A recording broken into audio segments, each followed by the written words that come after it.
Now let's begin. The fluorescent lights of St. Catherine's ICU burned into my retinas as I watched the monitors tracking my son's vital signs. Each beep felt like a countdown I couldn't control. Ethan, my 8-year-old boy, lay motionless in the bed, tubes snaking from his small body like parasitic vines. The doctors said he'd collapsed at school, sudden onset seizures, cause unknown.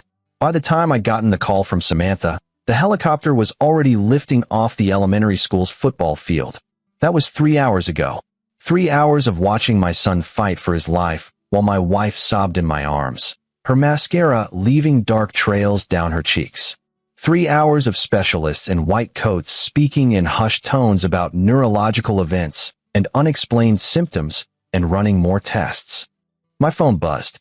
I almost ignored it, but Samantha had gone to call her mother, and I thought it might be important. Herbert Whitehead.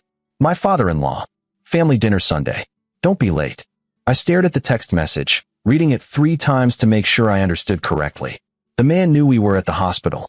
Samantha had called her mother the moment we arrived. I typed back with shaking fingers. My son is dying. The response came within seconds. He'll be fine. Your wife's birthday is more important. We've made reservations at the club. 7 p.m. sharp. I felt something crack inside my chest. Not break, crack. Like ice forming over a lake that's been warm for too long. My thumb hovered over the screen, then I blocked his number. Blocked Catherine's too. Whatever game they were playing, whatever twisted priority system they lived by, I wanted no part of it. Brian. Samantha's voice was small, fragile. She stood in the doorway, her blonde hair disheveled, still wearing the designer pantsuit she'd worn to her real estate showing that morning. Any change? I shook my head, pocketing my phone. The doctor said the next 48 hours are critical. She moved to Ethan's bedside, taking his small hand in hers. He's strong. Like you. Her voice cracked. He has to be okay, Brian. He has to be. I wrapped my arms around her from behind, and we stood there in silence, watching our son breathe. The next 72 hours blurred together. Samantha and I took shifts sleeping in the uncomfortable chairs they'd brought in. We lived on vending machine coffee and whatever the hospital cafeteria was serving. Specialists came and went. They found elevated levels of something in his blood, toxins, they said, but couldn't identify the source. Environmental exposure, possibly. They were running more tests. My brother, Brent Lopez, showed up on the second day. We'd had different fathers, different last names, but we'd been raised together after his dad left and my mother married his mother. He was a research journalist for the Boston Herald, known for his investigative pieces that took down corrupt politicians and crooked businessmen. How's the little man? He asked, studying Ethan's sleeping face. Stable. They don't know what caused it yet. Brent's jaw tightened. He'd always been protective of Ethan, the cool uncle who showed up with age-inappropriate gifts and took him to Red Sox games. And the in-laws. Blocked them. He raised an eyebrow. About damn time. What did Herbert do this time? I showed him the text exchange. Watched his expression go from surprise to disgust. Jesus Christ. Even for him. That's cold. Brent had never liked the Whiteheads. He'd warned me before I married Samantha that her family was trouble. Old Boston money. The kind that looked down on everyone else, especially a guy like me who'd worked his way up from a South Boston neighborhood where the closest thing to a country club was the corner bar. Samantha doesn't know, I said quietly. She's got enough to deal with. You're too good to her, you know that? Too good to all of them. Maybe he was right. I'd spent 10 years trying to prove myself to Herbert and Catherine Whitehead, trying to show them I was worthy of their daughter. I'd built a successful architectural firm, designed buildings that dotted the Boston skyline, bought Samantha the house in Beacon Hill she'd always wanted. And still, Herbert looked at me like I was dirt he'd scraped off his Italian leather shoes. On the third day, just after dawn, I was alone with Ethan. Samantha had finally agreed to go home and shower. Brent had gone to grab us real breakfast from a diner he knew. The nurse had just finished checking vitals when I heard it. Dad. The voice was so faint I thought I'd imagined it.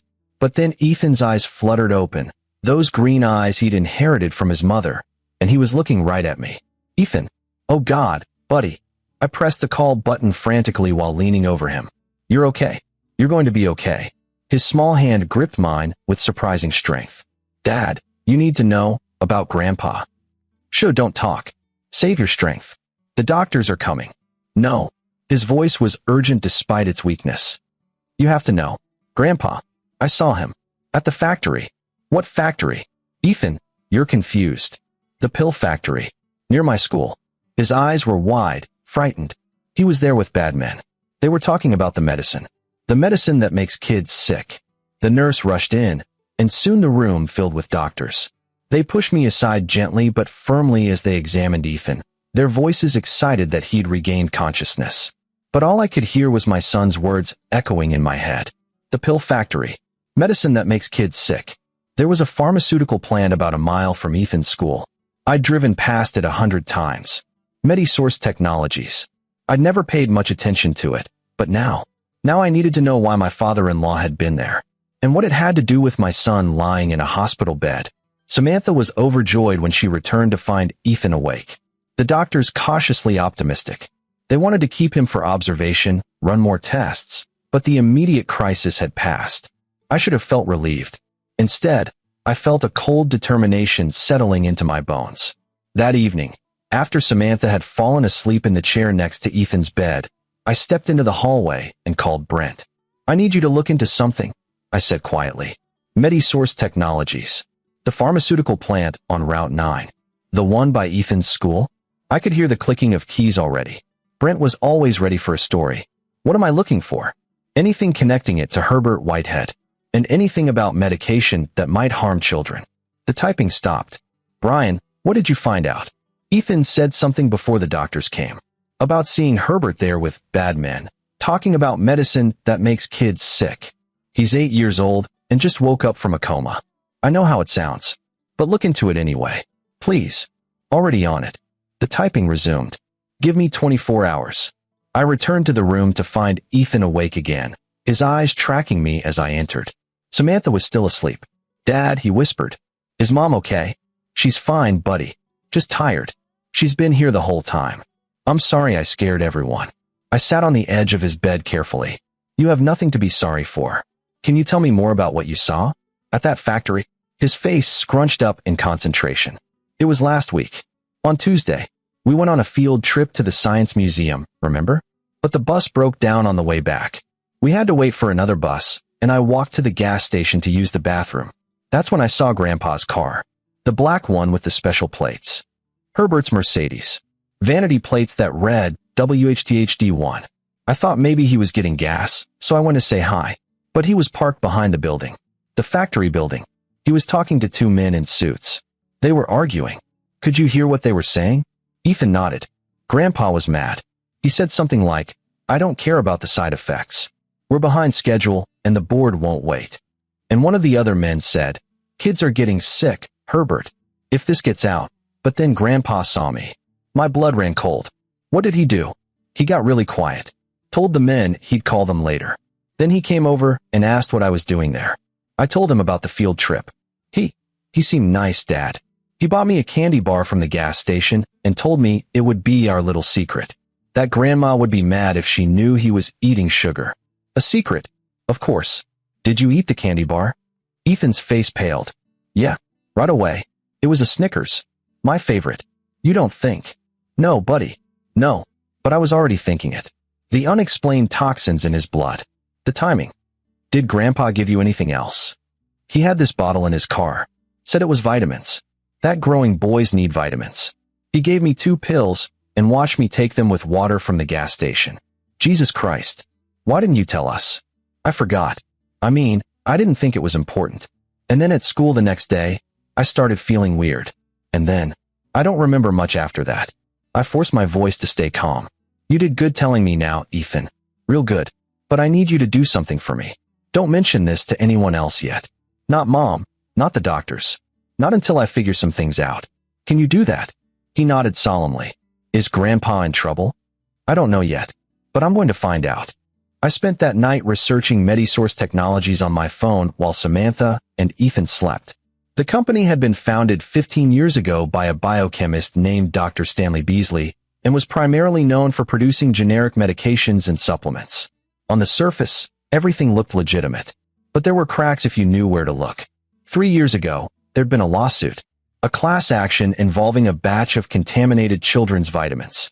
The case had been settled out of court for an undisclosed amount, with no admission of wrongdoing.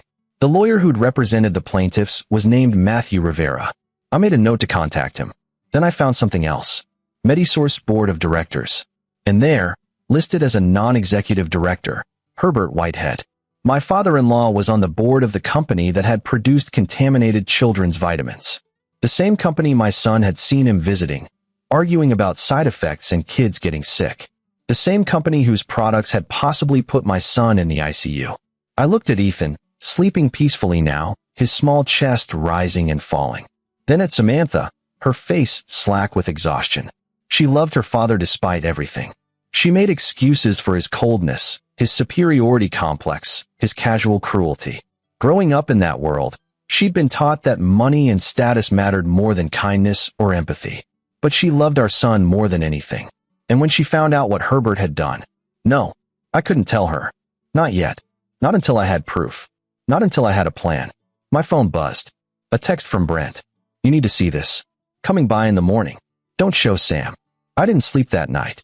I sat in that uncomfortable chair, watching my family, and felt that crack in my chest widen into a chasm. On one side was the man I'd been. Patient, understanding, willing to take Herbert's abuse because I loved my wife. On the other side was someone new. Someone cold and calculating. Someone who was going to make Herbert Whitehead pay for what he'd done. When Brent arrived the next morning, he was carrying a folder thick with documents. We met in the hospital cafeteria, away from Samantha and Ethan. Tell me I'm wrong, he said, spreading papers across the table. Tell me this is all coincidence. But it wasn't coincidence. It was systematic, calculated evil.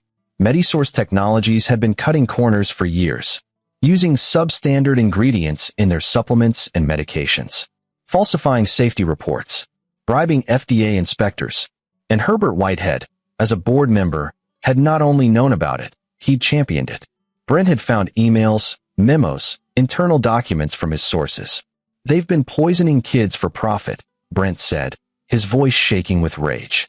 The contaminated vitamins 3 years ago? That wasn't an isolated incident.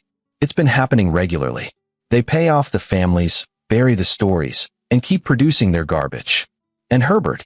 He's the one pushing for faster production, lower costs, higher margins. He doesn't care who gets hurt as long as the stock price goes up. Brent pulled out another document. And here's the kicker. 3 months ago, Medisource launched a new line of children's chewable vitamins. Guess which school district they donated free samples to as a community health initiative? My hands clenched into fists. Ethan's district. Every kid in 3 elementary schools got a bottle. Free. They sent them home with instructions to take 2 daily. He met my eyes. Your son's not the only one who got sick, Brian. There have been 4 other cases of unexplained seizures and neurological symptoms in kids from those schools in the past month. The families are all working class, all insured by the basic state plans. None of them have the resources to investigate or sue. And Medisource lawyers are already preparing the settlement paperwork. I thought about Ethan taking those pills from Herbert. Had they been from the contaminated batch?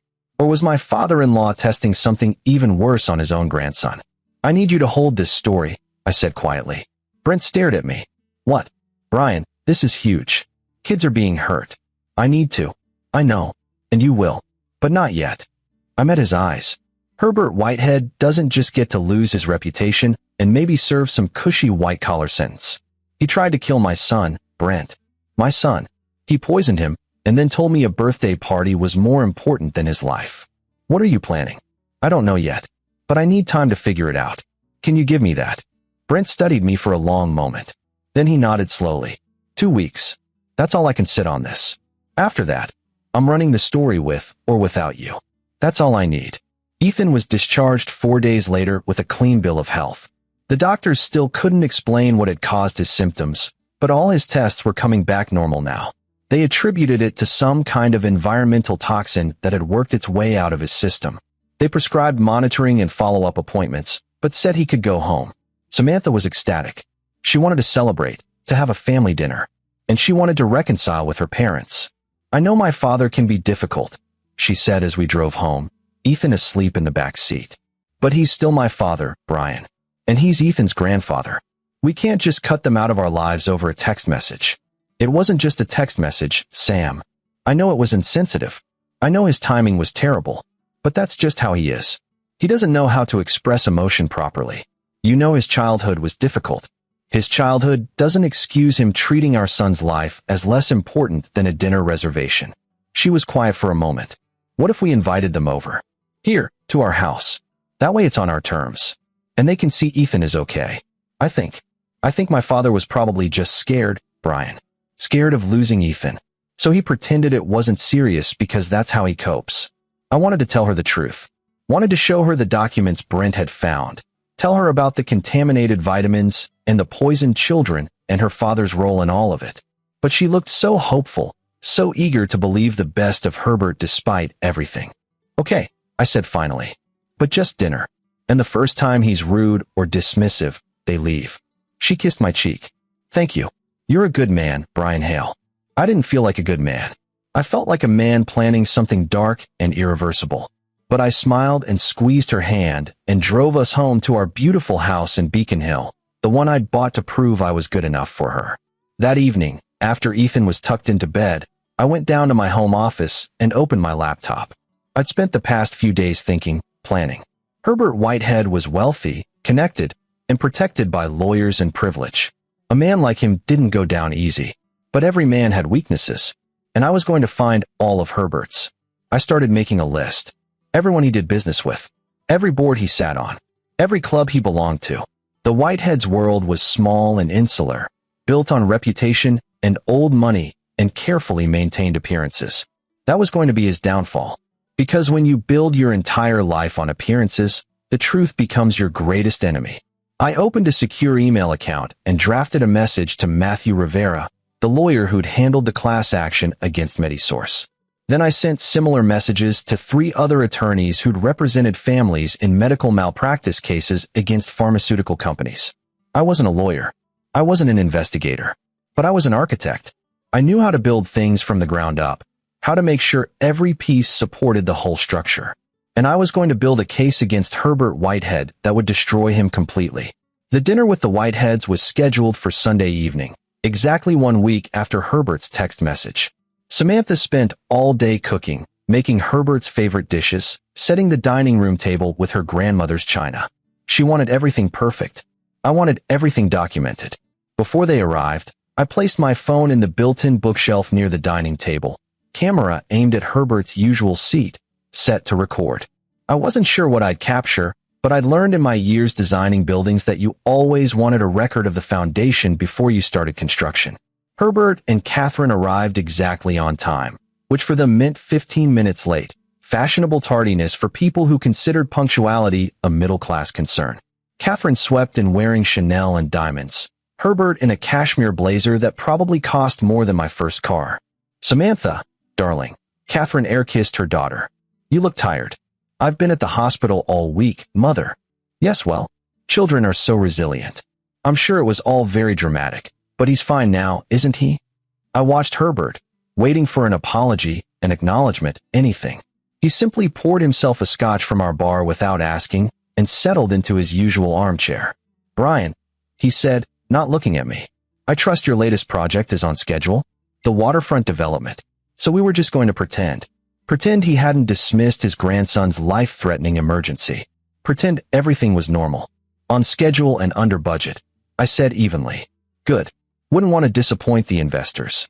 He took a sip of his drink. Where's the boy? Ethan is upstairs. Homework. Homework. It's Sunday evening. When I was his age. When you were his age, you weren't recovering from a neurological event. The room went quiet. Catherine coughed delicately. Samantha shot me a warning look. Herbert's eyes finally met mine. They were cold, flat. Shark's eyes. Are we going to have a problem, Brian? That depends. Are you going to acknowledge that your grandson almost died last week? Boys get sick. It happens. Coddling them doesn't help. I felt Samantha's hand on my arm, squeezing tight. A warning. A plea. Dinner's ready, she said brightly. Let's eat. We moved to the dining room. Samantha had made prime rib, roasted vegetables, twice-baked potatoes, all of Herbert's favorites. Catherine picked at her food while commenting on Samantha's weight. You're looking healthier, dear. Have you been eating more? And the house's decor, so much clutter. We really should introduce you to our minimalist designer. Herbert held forth on politics, business, the declining standards of modern society. Everything he said was designed to assert dominance, to remind everyone at the table that he was the patriarch, the authority, the man in charge. I let him talk, let him feel comfortable and superior. And I watched him, studying every gesture, every expression, looking for the tells, the weaknesses. Uncle Brian, Grandpa, Ethan appeared in the doorway, wearing his pajamas, holding a school project, a model of the solar system made from painted styrofoam balls. Ethan, honey, it's late, Samantha started, but Herbert cut her off. Come here, boy. Let me see that. Ethan approached cautiously. Herbert examined the project with the same critical eye he'd use on a business proposal. Mars is too large relative to Earth, and your orbital spacing is inaccurate. He handed it back. You'll want to fix that before you turn it in. Otherwise, you'll look foolish. Ethan's face fell. But Mrs. Henderson said it was really good. Mrs. Henderson is paid to be encouraging. I'm your grandfather. I'm paid to tell you the truth. Herbert turned back to his meal. Run along now. Adults are talking. I stood up so fast my chair scraped loudly against the floor. Samantha grabbed my wrist. Brian, don't. But I was already moving around the table, kneeling down to Ethan's level. Your project is amazing, buddy. The best one I've seen. Don't change a thing. I looked up at Herbert. And for the record, Mrs. Henderson is right. Your grandfather is wrong. Brian, Catherine gasped. Herbert's face flushed red. How dare you contradict me in front of who? Your grandson? The one you didn't give a damn about when he was dying in the ICU. I stood up, putting myself between Ethan and Herbert. The one whose life you valued less than a dinner reservation. You blocked my number. Herbert slammed his hand on the table. How was I supposed to know he was actually sick? Children get ill all the time. Samantha was always dramatic about these things growing up. He was airlifted to the hospital. Herbert. Airlifted. But sure, your daughter was being dramatic. Samantha was crying now. Brian, please. Dad, you too. Can we just? No, I said quietly. We can't. Not anymore. I looked at Herbert directly. I want you to leave. And I don't want you near my son again. You can't, Catherine started. I can. It's my house. My family. And I'm done pretending that your husband's money and connections make up for the fact that he's a cruel, heartless bastard who doesn't care about anyone but himself. Herbert stood, drawing himself up to his full height. He was taller than me, broader through the shoulders despite his age, trying to intimidate me the way he probably intimidated everyone in his life. You're making a grave mistake, Brian. My family has connections in this city. Connections that could make or break your little firm. One phone call from me, and what? You'll ruin me. I smiled, and it felt cold on my face. Go ahead. Try. But while you're making your phone calls, I'll be making mine. To the families of the other children who got sick. To the lawyers who'd love to take another crack at Medisource Technologies. To the journalists who'd love to write about a board member who tests contaminated products on his own grandson. The color drained from Herbert's face. You have no idea what you're talking about. Don't I? Tell me, Herbert. What were you doing at the Medisource plant 3 weeks ago? The one near Ethan's school. Catherine looked confused. Samantha had stopped crying, was staring at her father with growing horror. I have business interests in many. You gave him vitamins. From a bottle in your car. Told him it was a secret. I took a step closer. What was in those vitamins, Herbert? What did you give my son? I don't know what lies the boy has been telling you. Ethan doesn't lie, unlike some people in this room. Herbert's jaw clenched. I think we're done here. Yes, I agreed. We are. You're done here. Done with my family. Done poisoning children for profit. Done with all of it. They left in a fury of slammed doors and Catherine's indignant screeching. Samantha stood in the middle of our destroyed dinner, mascara running, staring at me like she'd never seen me before. What did you mean about vitamins? She whispered. About poisoning children? I glanced at Ethan, still standing in the doorway, clutching his solar system. Buddy, can you go upstairs? Please. He nodded and disappeared. Smart kid. He knew when adults needed to talk. I showed Samantha everything. The documents Brent had gathered. The emails. The lawsuit history. The contaminated vitamins. Ethan's story about seeing Herbert at the factory, about the pills he was given. She read it all in silence, her face growing paler with each page. Finally, she looked up at me. My father did this. He's been hurting children. Not just hurting. Some of them have permanent neurological damage. And he knew. He's known for years. But Ethan, her voice broke. He gave Ethan those pills. His own grandson. I think he was testing something. Or maybe he genuinely thought they were safe and didn't care about the risk. Either way, he put our son in the hospital and then told us a birthday dinner was more important. Samantha sank into a chair. What do we do? I'm going to destroy him, I said simply. I'm going to take everything he has, his reputation, his wealth, his freedom. I'm going to make sure he pays for what he did to Ethan and all those other kids. How? I don't know yet, but I will. I knelt beside her, taking her hands. I need to know you're with me on this. Because it's going to get ugly. Your mother will never forgive us. Half of Boston society will turn against us. We might lose friends, clients, our social standing. Everything we've built. She looked at me with those green eyes Ethan had inherited, and I saw steel beneath the tears. He hurt our son, she said. He hurt other people's children. I don't care what it costs. Make him pay. And just like that, we were in it together. United against the man who'd lorded over both our lives for the past decade. I kissed her forehead. I love you. I love you too. And Brian. She gripped my hand tight. Burn it all down. I intended to. The next morning, I met with Matthew Rivera in his office in downtown Boston. He was younger than I expected, maybe 40, with sharp eyes and a reputation for taking on cases other lawyers wouldn't touch. I've been waiting for someone to come after Medisource again, he said after I explained why I was there. The settlement 3 years ago was a joke.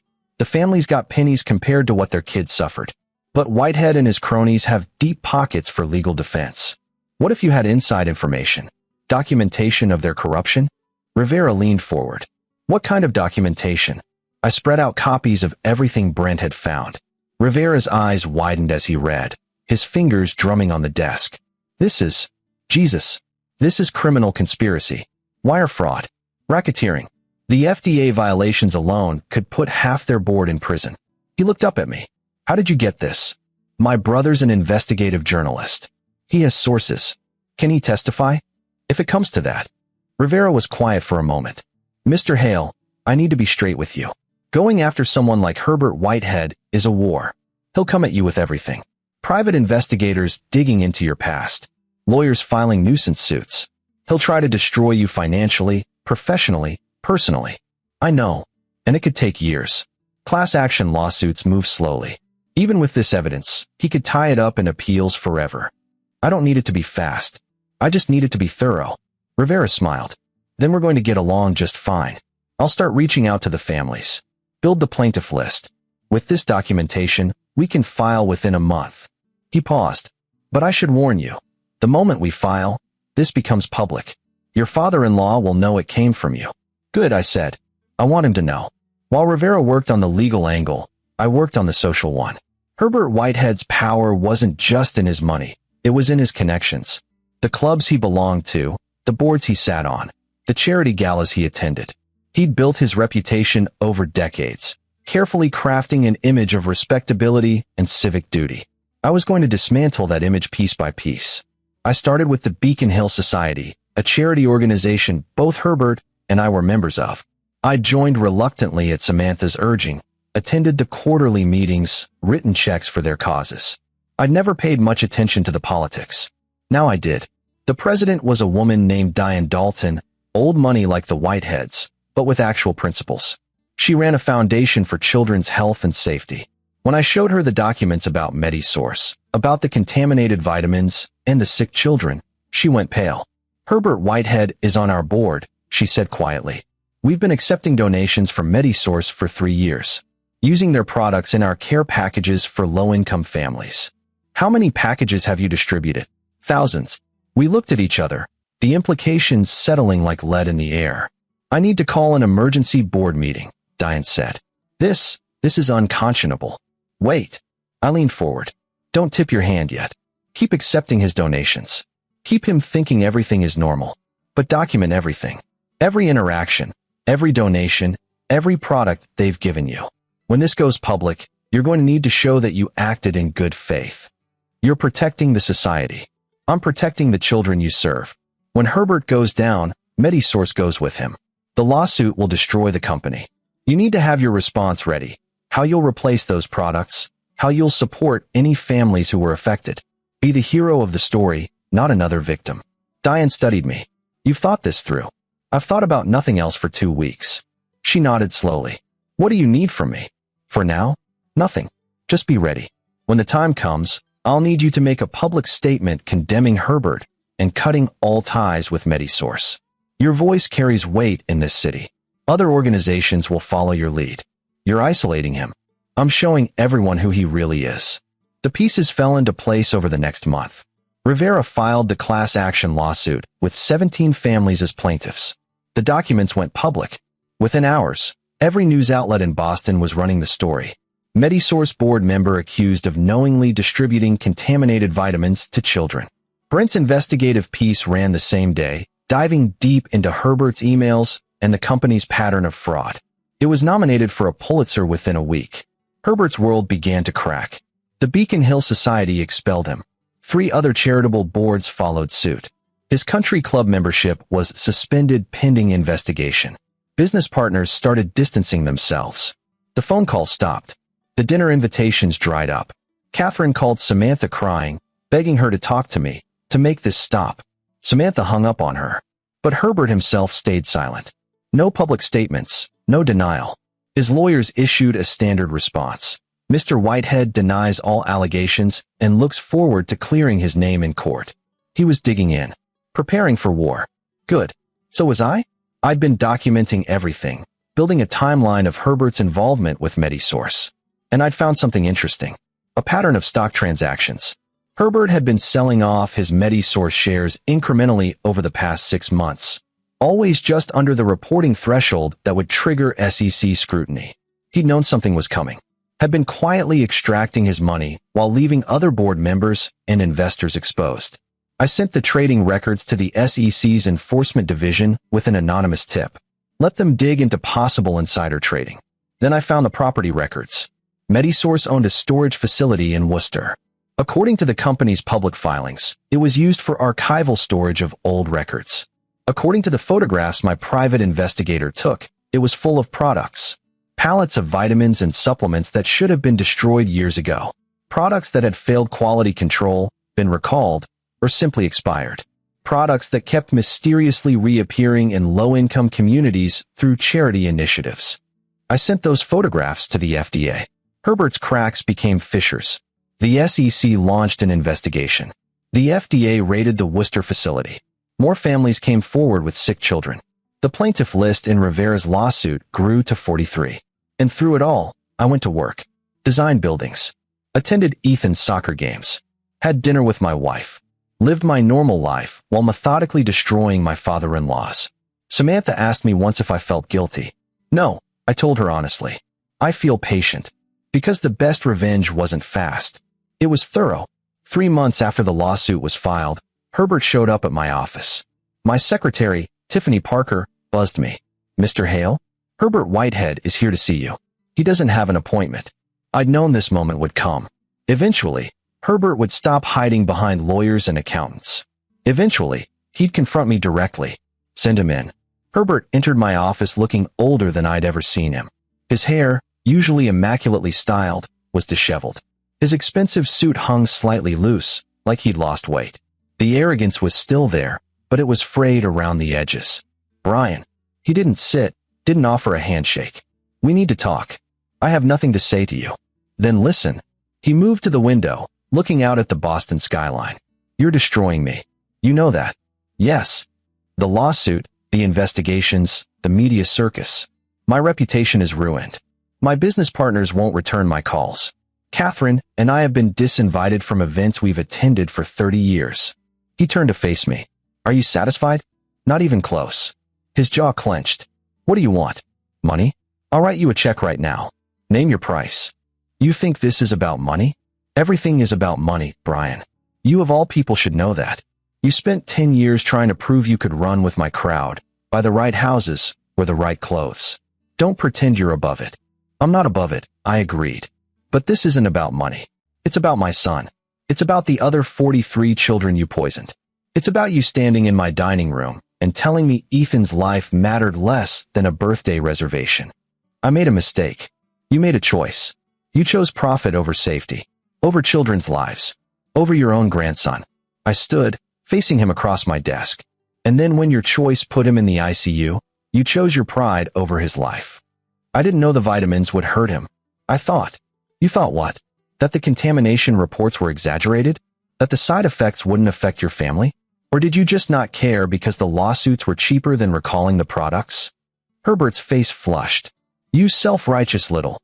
You have no idea how business works at that level. Sometimes people get hurt. It's unavoidable. You make the best decisions you can with the information you have. You had all the information. You had reports, test results, medical records. You knew children were having seizures, neurological damage, liver failure. And you buried it. To save the company. To save jobs. Hundreds of people work for MediSource. And their children deserve to take vitamins that won't put them in the hospital. I slammed my hand on the desk. You don't get to hide behind noble intentions, Herbert. You poison kids for profit. Period. We stared at each other across the desk. Two men who'd never liked each other, finally dropping the pretense of civility. What do you want? Herbert asked again, quieter this time. Tell me how to fix this. You can't fix it. You can only face it. I sat back down. The lawsuit goes forward. The investigations continue. And when they're done, you'll go to prison. That's how this ends. I'll fight. I know. And you'll lose. Herbert's hands curled into fists. I could still destroy you. One call to my lawyers. We file a defamation suit.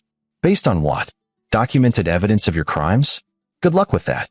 I could make you toxic in this city. No one would work with your firm. No investor would touch you. Then do it, I said calmly. Call everyone you know. Tell them all about how I'm targeting you. See who answers. See who still takes your calls. I smiled. Because I've spent 3 months making sure everyone knows exactly who you are. You have no power left, Herbert. Just ego. He stared at me for a long moment, and I saw it. The moment he realized I was right. That his influence, his connections, his carefully built empire was crumbling, and there was nothing he could do to stop it. You're destroying my family, he said quietly. No, you did that yourself. I'm just making sure everyone sees it. Herbert turned to leave, but paused at the door. Samantha will never forgive you for this. She'll resent you for turning her against her own father. Samantha knows what you did, what you are. She made her choice. Children always choose their parents eventually. Blood is thicker than marriage vows, Brian. You'll see. He left. I didn't watch him go. I pulled out my phone and texted Brent. He came to the office. Tried to buy me off. Recorded if he contacts you. The response came immediately. Already got 2 voicemails from his lawyers. This is going to be good. The trial began in the fall. Not a criminal trial. That would come later, after the federal investigations concluded. This was the civil suit. 43 families against MediSource Technologies and its board of directors. The courtroom was packed. Media in the back rows. Families in the front. I sat with Samantha, watching as Rivera systematically dismantled Herbert's defense. The emails were damning. Herbert arguing against recalls. Herbert pushing for faster production despite quality control warnings. Herbert calculating that lawsuit settlements were cheaper than fixing the manufacturing process. Money over safety. Every time, Rivera told the jury. That was Herbert Whitehead's philosophy. And these children paid the price. They brought in the victims. Kids with tremors they'd never had before. One 9-year-old girl who'd lost partial vision. A 6-year-old boy who still had seizures despite medication. And Ethan. I'd fought against it. Didn't want to put my son through testifying. But Rivera insisted, and Ethan wanted to do it. I want to help the other kids, he'd said. Grandpa hurt them too. So we sat in that courtroom and watched our 8-year-old son take the stand. Watched him describe seeing Herbert at the factory. Taking the pills from the bottle in Herbert's car. Getting sick the next day. Did your grandfather visit you in the hospital? Rivera asked gently. No, Ethan said. He sent a text to Dad about a birthday party instead. You could hear the jury's collective intake of breath. Herbert's lawyer tried to discredit him.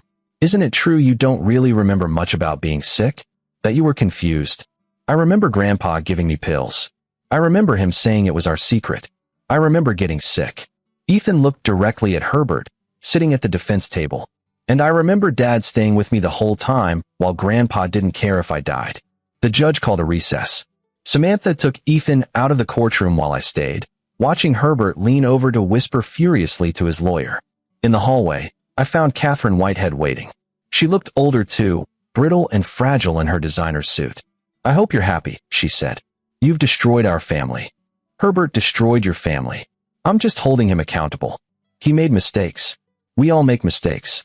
But this public humiliation, this trial, it's barbaric." "You know what's barbaric, Catherine? 43 sick children. Some of them with permanent damage. Because your husband cared more about his stock portfolio than their lives."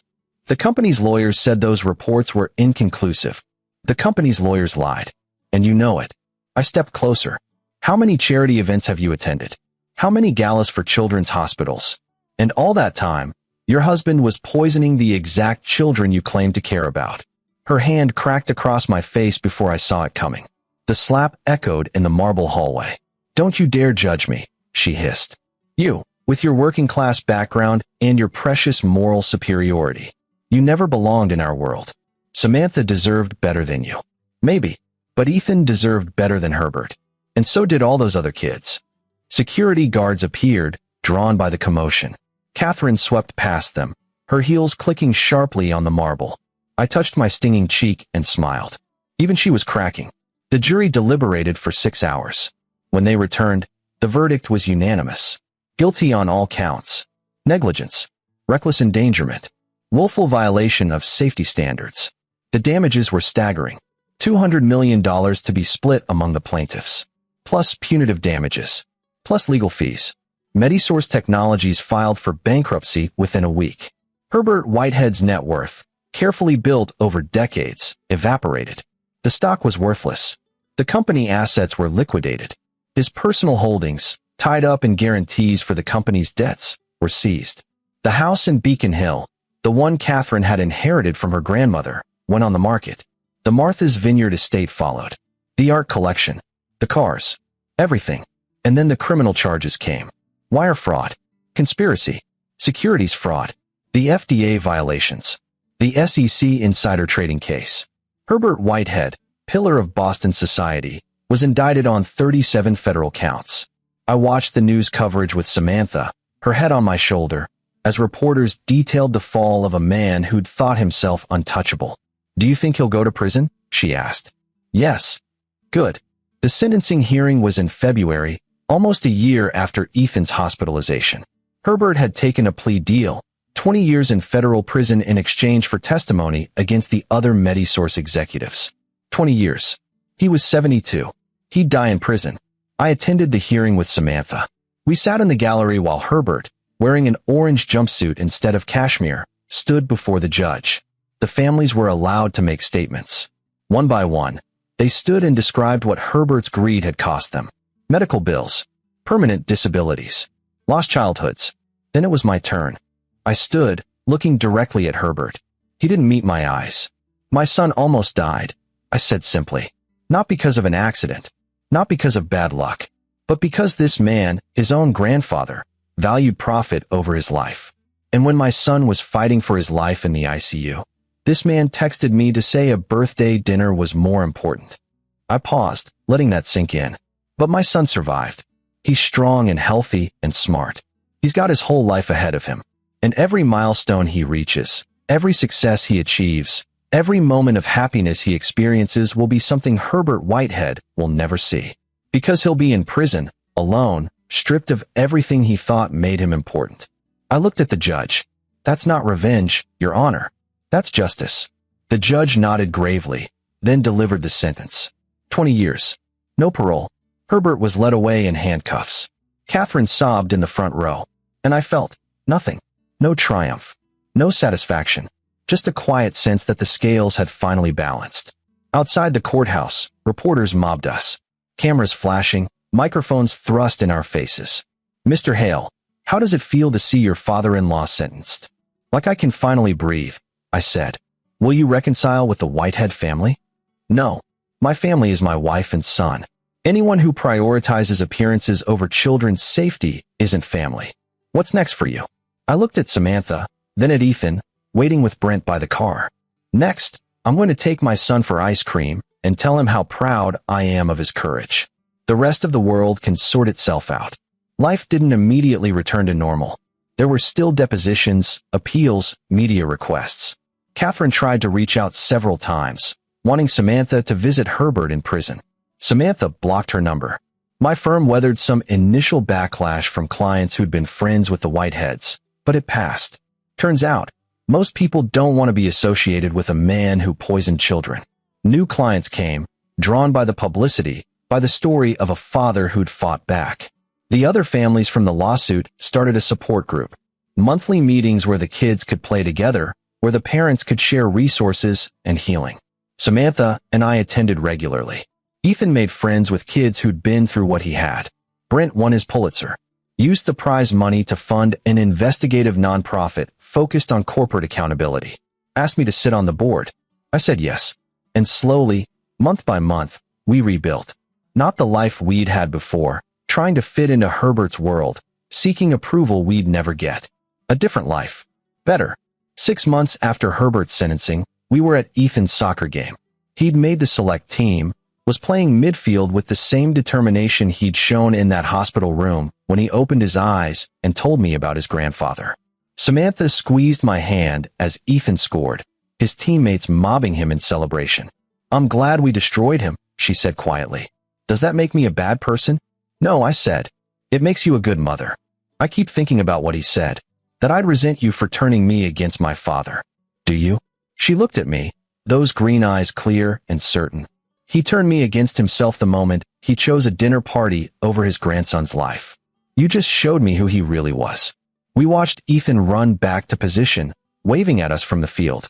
"He's going to be okay," Samantha said. "All of this, everything that happened. He's going to be okay." "Better than okay," I agreed. "He's got his mother's strength and his father's stubbornness. He's going to be great." That night, after Ethan was asleep, I went to my office and pulled out a box I'd kept hidden.